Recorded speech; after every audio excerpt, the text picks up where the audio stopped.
What's up, guys? Welcome back to day 7 of using Openclaw to run our Polymarket scripts. And when I started the series, I wanted to see if Openclaw, which everyone's been crazy about, could actually be useful as a trading assistant with real scripts.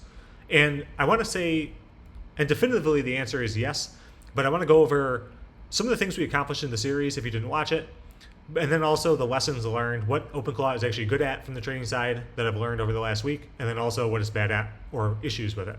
Polymarket. And specifically, I had it run a couple of volatility scripts that I have on some interesting markets around the Iran war and the Fed share. And we are up about $200 and $1,000, and we actually use this to run these scripts. So I actually would not have traded these markets had I not been able to use Openclaw and have it deploy scripts and do quick changes for me because I was going to be too lazy with these. And so Openclaw actually allowed me to do these, which is great. So as far as what did we actually do with Openclaw for the last week? Well, we set it up, then we use it consistently for a week. So I've been using it every day for the last week. We actually had it control money specifically on Polymarket. And then it also created code, fixed the code, and then deployed working scripts, and then kept checking to see if the scripts were working. So what was great about Openclaw and what could you potentially use it for? Well, it mostly worked out of the box. Like, I was expecting to do way more bug fixing here and there, but I was actually pretty impressed with how easy it was to get working out of the box. Like, yes, it took a little while. I just used Claude Code to fix some of the install issues, but out of the box, it was very, very good. And also, it was very fast to learn how to use it. Like, you can see here, like when I just like texted things, just like the other LLMs, like the interface for it is very easy through Telegram, or if you're using WhatsApp, and then it just, you just tell it things and you don't have to like really iron things out. It just can figure stuff out on its own. And it's also very easy to use because it's just texting it like a person. So then the other great thing about it was that it's actually really good for creating code, deploying the code, and giving updates on what's going on in your scripts. So all three of those you're going to need to do, and somewhat they're a pain.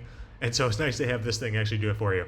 And then the last thing is, I've been reading online that people are saying it's using tons of tokens. I didn't actually do a check before this on how many tokens it's been using, but I am nowhere near it. It's probably used, I think, 10% of my weekly quota on the Claude Code Max plan. So I'm using Opus 4.6, so it should be burning through tokens like crazy. And I've been having to do tons of updates. It's not like I haven't been having to do stuff.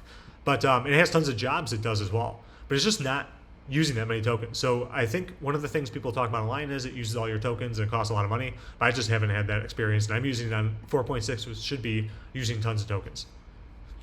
Okay, so there wasn't actually that much bad about using Openclaw, and I'm definitely going to keep using it.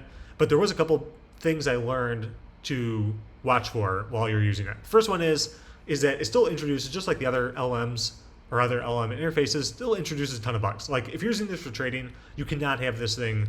Some people online are using it for content creation and other things, fine. But for trading, you have to be very precise with what you're doing. You have to double check the stuff still. It is not good enough to just run on its own.